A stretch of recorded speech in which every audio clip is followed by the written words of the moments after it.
அனைவருக்கும் வணக்கம். நாம் இன்னைக்கு முளைக்கட்டிய கொள்ளு குழம்பு தான் பார்க்க போகிறோம்.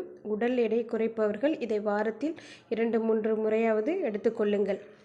இப்போது ஒரு வாணலில் 3 டீஸ்பூன் நல்லெண்ணெய் சேர்த்துக்கலாம். நல்லெண்ணெயில் தான் இந்த கொள்ளு குழம்பு செய்யணும்.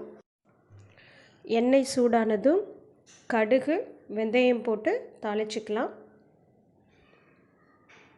வெந்தயம் கொஞ்சம் கம்மியாகவே போட்டுக்கோங்க, இல்லைன்னா கசப்பு அதிகமாக தெரியும். அடுத்து இது கூட நம்ம 1/2 டீஸ்பூன் அளவு மிளகு, 1/2 டீஸ்பூன் அளவு சீரகம் சேர்த்துக்கலாம். அடுத்து கருவேப்பிலை சேர்த்துக்கலாம். அடுத்து நம்ம பூண்டு பற்கள் சேர்த்துக்கலாம். நான் இன்றைக்கி 30 பூண்டு பற்கள் சேர்த்துக்கிட்டேன். அடுத்து 15லேருந்து 20 சின்ன வெங்காயம் இதோட சேர்த்துக்கலாம். இப்போது பூண்டு வெங்காயம் இது எல்லாமே நல்ல வதங்குற அளவுக்கு நாம் இதை இந்த மாதிரி பிரட்டி விட்டுக்கலாம், நல்லா வதக்கிக்கலாம். இப்போது பூண்டும் வெங்காயமும் நல்லா வதங்கிடுச்சு.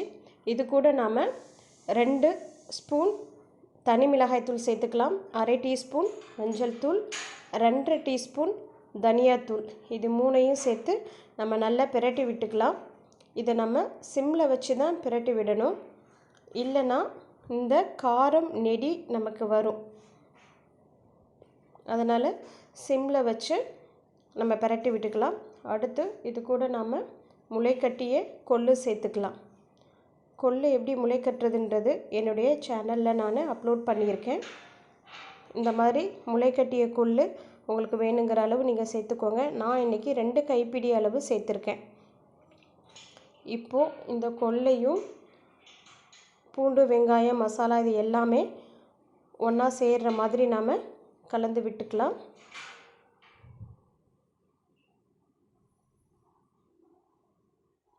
இப்போ நம்ம கொள்ளு வேகிற அளவுக்கு தண்ணீர் சேர்த்துக்கலாம். இது ஒரு கொதி வரட்டும். ஒரு கொதி வந்த பிறகு 2 தக்காளியை நான் விழுதாக அரைச்சி வச்சுருக்கேன், அதையும் இதோட சேர்த்துக்கலாம். அடுத்து நாம் உப்பு சேர்க்க போகிறோம். இந்த குழம்புக்கு உப்பு கொஞ்சம் பார்த்து தான் சேர்க்கணும், ஏன்னா கொள்ளு வெந்த பிறகு ஒருவித உப்பு அதை கொஞ்சம் கரிக்கிற மாதிரி இருக்கும். அது இயல்பிலே அந்த தன்மை இருக்கும் கொள்ளில். அதனால் உப்பு பார்த்து தான் போடணும். முதல்ல கம்மியாக போட்டுக்கோங்க, அப்புறமா கடைசியாக டேஸ்ட்டு பார்த்துட்டு நீங்கள் இன்னும் கொஞ்சம் சேர்த்துக்கலாம்.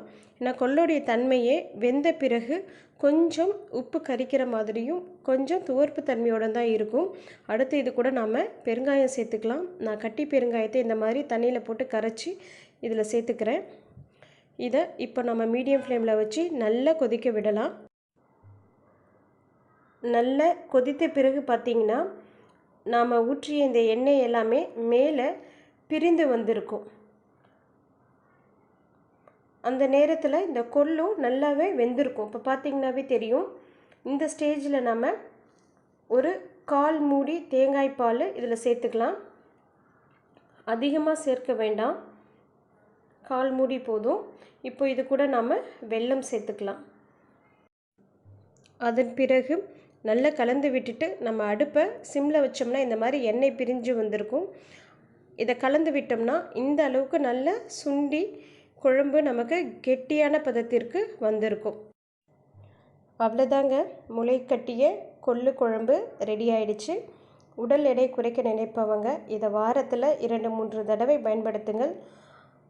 சாப்பாடு, இட்லி, தோசை எல்லாத்துக்குமே இது ரொம்ப நல்லாயிருக்கும். நன்றி, வணக்கம்.